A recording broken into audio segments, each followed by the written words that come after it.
Isaías 25. A veces cuando miramos el libro de Isaías o los profetas o el libro de Apocalipsis, pensamos en la dificultad, ¿no?, de sacar cosas de libros proféticos, porque a veces es complicado saber de qué está hablando, pero a veces lo bueno de esto es sacar principios generales que nos ayudan y nos guían en nuestra vida de fe cada día. Isaías capítulo 25. Yahvé, tú eres mi Dios, te exaltaré, alabaré tu nombre, porque has hecho maravillas. Tus consejos antiguos son verdad y firmeza, porque convertiste la ciudad en montón, la ciudad fortificada en ruina, el alcázar de los extraños para que no sea ciudad, ni nunca jamás sea reedificado. Por esto te dará gloria el pueblo fuerte, te temerá la ciudad de gentes robustas, porque fuiste fortaleza al pobre, fortaleza al menesteroso en su aflicción, refugio contra el turbión, sombra contra el calor, porque el ímpetu de los violentos es como el turbión contra el muro. Como el calor en lugar seco, así humillarás el orgullo de los extraños, y como calor debajo de la nube harás marchitar el renuevo de los robustos. Y Yahvé de los ejércitos hará en este monte a todos los pueblos banquete de manjares, suculentos banquetes de vino refinado y gruesos tuétanos y de vinos purificados. Y destruirá en este monte la cubierta con que están cubiertos todos los pueblos y el velo que envuelve a todas las naciones. Destruirá a la muerte para siempre y enjugará Yahvé, el Señor, toda lágrima de todos los rostros, y quitará la afrenta de su pueblo, de toda la tierra, porque Yahvé lo ha dicho. Y se dirá en aquel día: he aquí, este es nuestro Dios, le hemos esperado y nos salvará. Este es Yahvé, a quien hemos esperado, nos gozaremos y nos alegraremos en su salvación, porque la mano de Yahvé reposará en este monte, pero Moab será hollado en su mismo sitio, y como es hollada la paja en el muladar.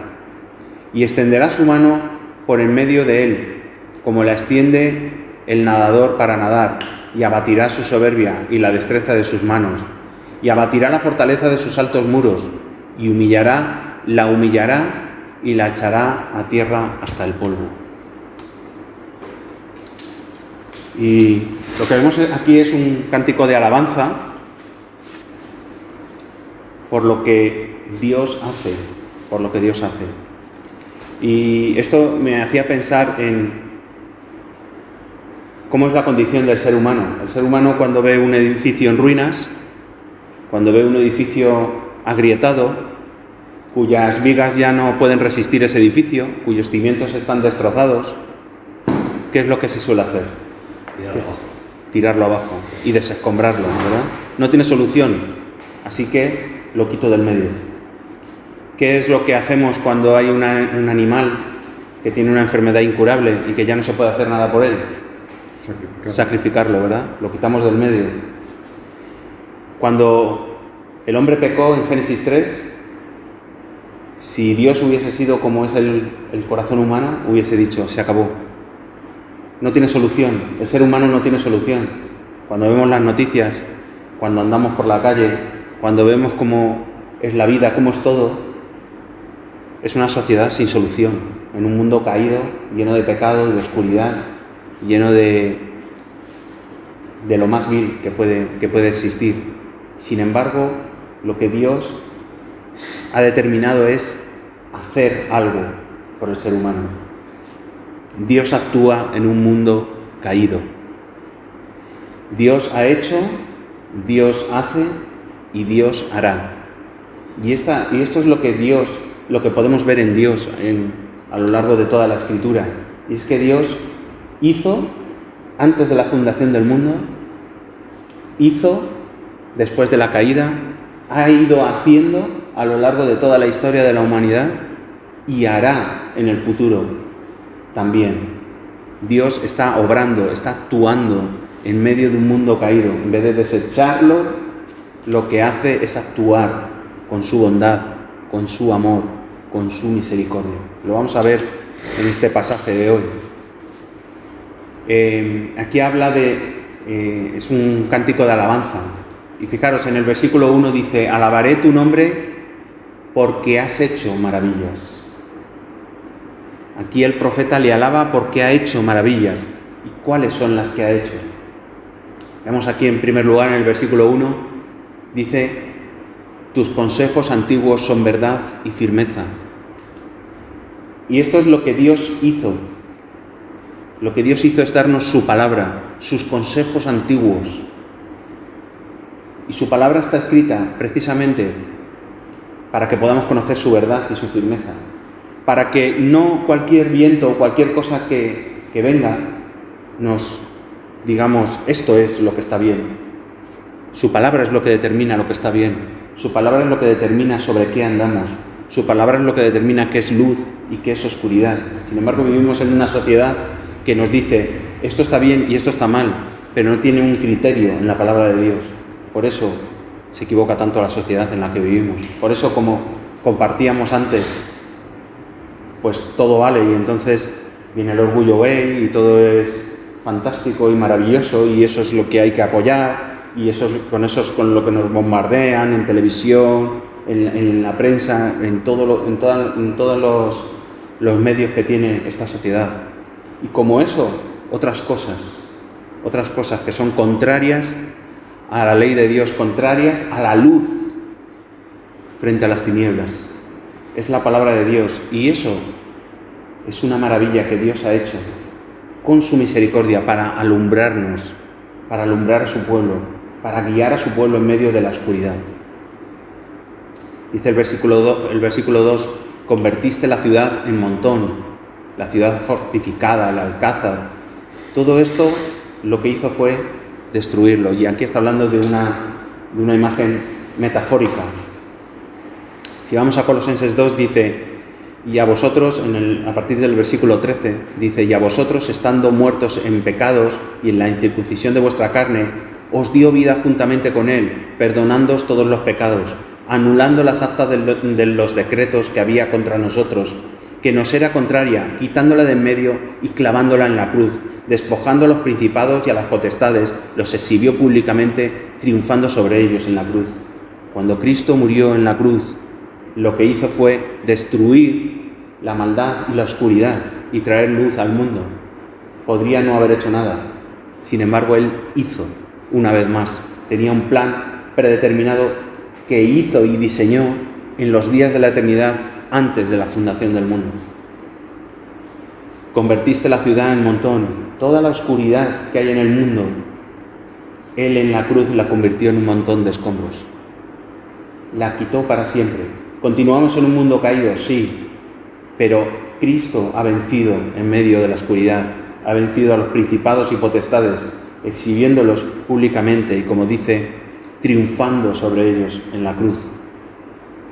Y cuando habla aquí de la ciudad fortificada, y también en el versículo 10, y habla de Moab, que será hollado, como es hollada la paja en el muladar, es decir, dicho de otra manera, aquí digamos que el monte de Sión sería la salvación y Cristo, y sin embargo Moab sería lo que representa el mundo, lo que representan las tinieblas, ¿no?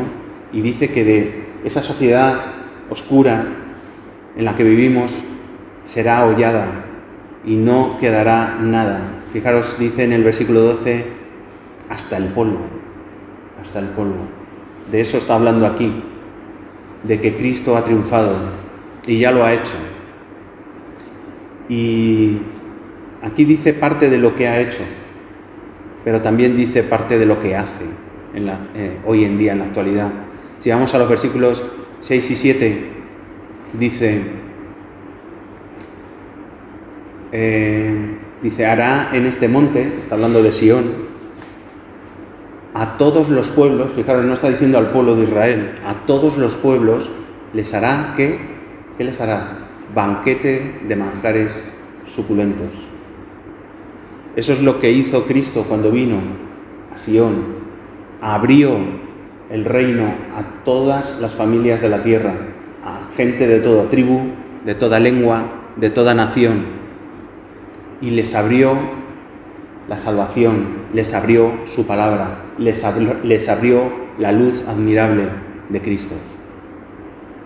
Jehová de los ejércitos hará en este monte a todos los pueblos banquete de manjares suculentos, banquete de vinos refinados y gruesos tétanos y vinos purificados. Está hablando de realidades espirituales. Eso es lo que Cristo hizo y lo que Cristo hace y lo que Cristo hará. Es una realidad en el pasado, en el presente, aunque estamos en un mundo caído y estamos en este lado de la eternidad, pero también Dios está actuando en personas de toda tribu, de toda lengua y de toda nación, y les está dando manjares suculentos, espiritualmente hablando. Dice, y destruirá en este monte la cubierta con que están cubiertos todos los pueblos y el velo que envuelve a todas las naciones. Hay un velo, una cubierta que tiene tapado el ojo de todas las naciones. Sin embargo, en Cristo esa cubierta y ese velo fue quitado para siempre, para, como he dicho, que gente de toda tribu, de toda lengua y de toda nación pueda ver la luz admirable de Cristo. Y es esta intervención divina, es lo que Él ha hecho, lo que Él hace y lo que Él hará, lo que ha cambiado y lo que cambia el curso de la humanidad, para que no vaya hacia una destrucción total y una aniquilación, porque Dios ha obrado. Por eso en el versículo 1 dice, porque has hecho maravillas, porque has hecho. Si nos fijamos en el versículo 1 dice, porque has hecho, en el versículo 2 dice, convertiste la ciudad, en el versículo 4 dice, fuiste fortaleza al pobre, fortaleza al menesteroso, refugio contra el turbión, sombra contra el calor. Versículo 5, humillarás el orgullo, harás marchitar a los robustos. Versículo 7, destruirá en este monte la cubierta. Versículo 8, destruirá a la muerte y enjugará y quitará. Versículo 9, nos salvará. Versículo 10, reposará en este monte. Versículo 11, extenderá su mano. Versículo 12, abatirá, humillará, echará a la tierra. Dios es el que hace y interviene directamente. Dios actúa en un mundo caído. Y cuando vemos esto, lo que podemos hacer es lo que hace aquí el profeta, exaltarle y alabar su nombre, porque Él lo merece. Porque sin tener ninguna necesidad de hacerlo, Él ha actuado poderosamente, Él ha actuado amorosamente, Él ha actuado salvándonos. Vamos a analizar algunas otras cosas que dice el pasaje. Dice, fuiste fortaleza al pobre, al menesteroso. El menesteroso lo he buscado en la RAE porque son términos un poco, que no se usan habitualmente, ¿verdad? Entonces, pues yo no tenía ni idea. Dice, falto, necesitado, que carece de una cosa o de muchas. Es una persona falta y necesitada.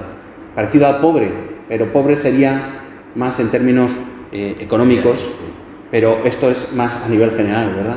Una persona menesterosa. Y dice refugio contra el turbión. He tenido que buscar qué era el turbión también, soy un poco ignorante. Dice que es un aguacero con viento fuerte que viene repentinamente y dura poco. Es un aguacero, digamos como un remolino de viento con mucha agua, ¿no? Y dice aquí, a ver en qué versículo era, en el 4, dice que es refugio contra eso, contra el turbión. Está poniendo, evidentemente, ejemplos.